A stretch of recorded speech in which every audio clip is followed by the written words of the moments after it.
In this video, we're gonna go over 3 different phases that's gonna help you generate your energy both short-term and long-term, and giving you some habits and routines that you can plug into your life. If you're anything like me, then you wanna live a life full of energy, because you've probably realized by now that energy is literally life's currency. And when you wanna live the dream life that you can imagine, you need to be rich and abundant in energy. We can use this currency to spend it on physical performance, focus, productivity, resiliency, and a heap of stuff. If you're new to the channel, I'm Jesse McJanet. I'm a PT turned high performance coach, meaning I help people dominate in all arenas of life. It started with health and fitness, but I realized that the mindset was the missing piece, and energy is actually the perfect example, because without energy, you won't meal prep, you won't do your workouts, or at least not to the intensity that you want. And it just makes everything way harder. There's no resiliency, like you're just gonna quit. So energy is the perfect segue into how this is gonna make you a high performer. Phase 1, immediate physiological changes. If you're feeling flat, drained, no energy, tired, sore, we need to change your state. Every day I do this routine, and I actually did it right before doing this video again, so you can repeat it, because I knew that I needed to have energy for the video, because I was up late training, and then with Bub, and then training this morning, I was feeling pretty wrecked. So we're just gonna follow this simple formula that I do every single day. Step 1, the ice bath. Now, I know you may not have an ice bath, so a cold shower will do. Now, a lot of people rip on the cold exposure because of the health benefits that people don't wanna talk about. I don't really care where you sit on the whole ice bath situation. The thing that I use it for is that it's a state changer. I get in there, and not for very long. I'm talking 10, 30 seconds. I dunk my head 3 times and I get out. Because when I do that, it wakes me up and I just scream. I'm like, whoa, I went from being in bed to screaming in excitement. I'm like, holy fuck, I'm awake now. And that's what I'm looking for, because when we're talking about a boost in energy, this is it. Like, this is the number one thing that I do every morning. That I'm like, whoa, okay, I'm no longer in bed. Where am I, right? Because you've just gotten really fucking cold. So the cold shower will do.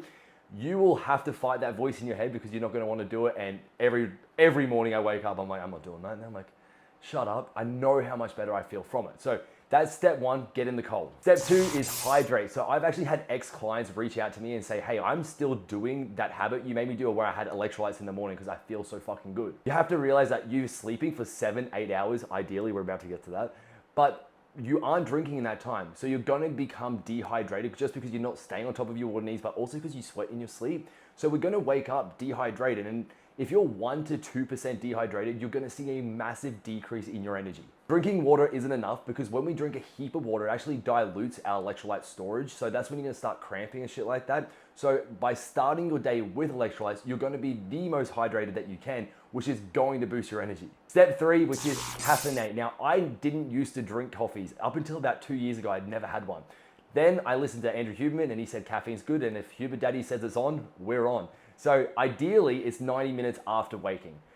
But if you do have a workout like I do jiu-jitsu in the morning, I have it because I want some energy for that workout, and that's okay. You just have to be prepared that around 3 p.m. you may have a little crash, but that's part of the game. Because I'm not waiting 90 minutes, I just make sure that I hydrate with my electrolytes before I caffeinate. That's my one rule with it, because otherwise it's easy to be like, oh, I've had something and I move on with my day, but it's a massive decrease if I haven't had my electrolytes. This is our immediate physiological changes, right? We've gotten cold, we've woken the fuck up, we're hydrated, and now we're caffeinated. We are ready to go. But that's not all there is to boosting your energy, and that's gonna bring us on to phase 2, which is the big 3.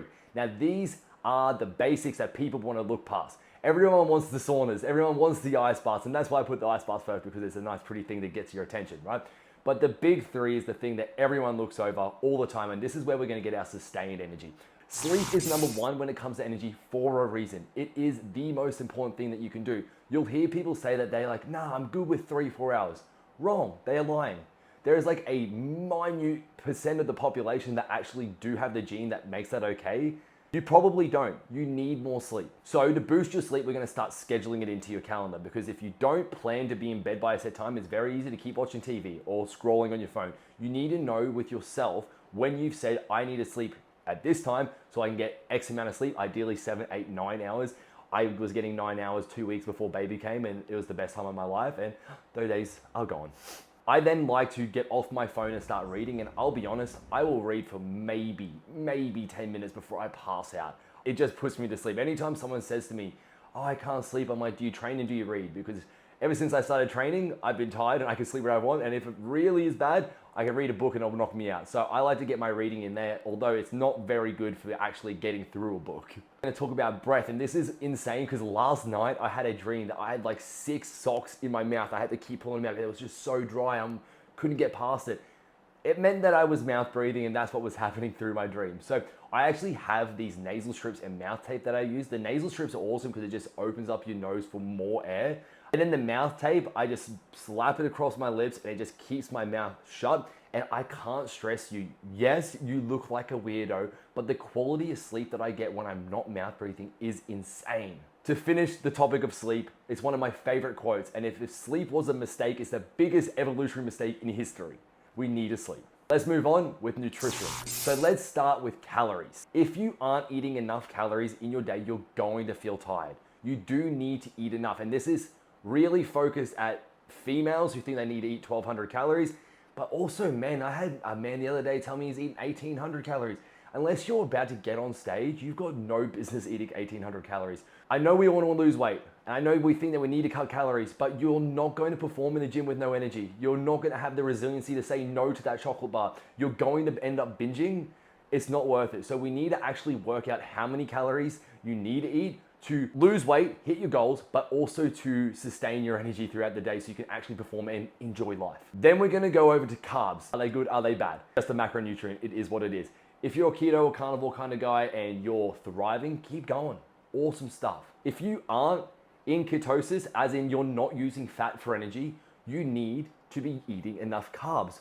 You don't want to be low carb if you're not in ketosis, because now you're just under eating and under fueling your main energy source. Your body loves to use carbs. So if you're not in ketosis, we need to eat higher carb. That's going to give you the energy. So once you know how many calories to eat, we're going to have the amount of carbs that we want, and then also protein. Protein is essential for muscle growth, muscle recovery, aka not feeling sore. That is one of the biggest driving factors to me having low energy, is if I'm sore. It just brings me down completely. And I know when I didn't eat enough protein the day before because I feel fucked. So we want to eat roughly 2 times our body weight in grams of protein. So I'm 90 kilos, so I want to have at least 180 grams of protein.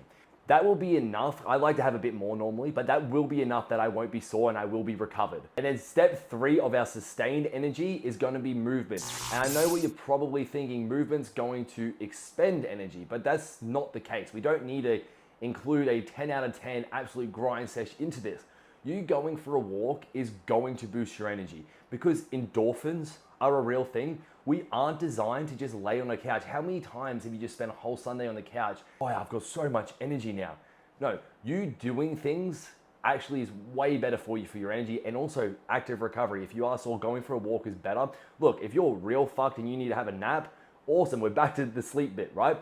Otherwise, get up, do some movement every single day. And like I said earlier, I haven't struggled to sleep since I started training. So it all links together. We get our movement in, we sleep better, we wake up, we're like, wow, I've got more energy. We eat good foods. Wow, I've got more energy. I'm ready to go train harder. Okay, I'm tired, ready for bed. All right, it all links together really, really well. Moving on to phase 3, protect your energy. The first thing we're gonna do is we're gonna look for energy vampires. So this is something that's gonna drain you of your energy. What's in your week that you hate doing? Now look, you may not love your job. You may just have to go and do that thing, and that's okay. If we can try to bring some kind of joy into this to make it better and gamify it even, that would be awesome too. But I'm not really just talking work here. What have you said yes to that you can say no to because it drains you of your energy?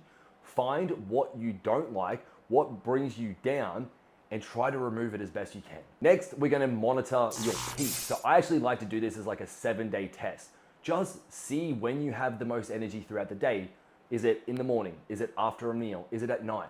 Just learning how your body works is super beneficial. And also add the things that you want to add into your life that bring you joy and energy. We want to absolutely just spill joy throughout our calendar. It should be scattered everywhere. Where can I have the most fun all the time and still get what I need to do for my goals done?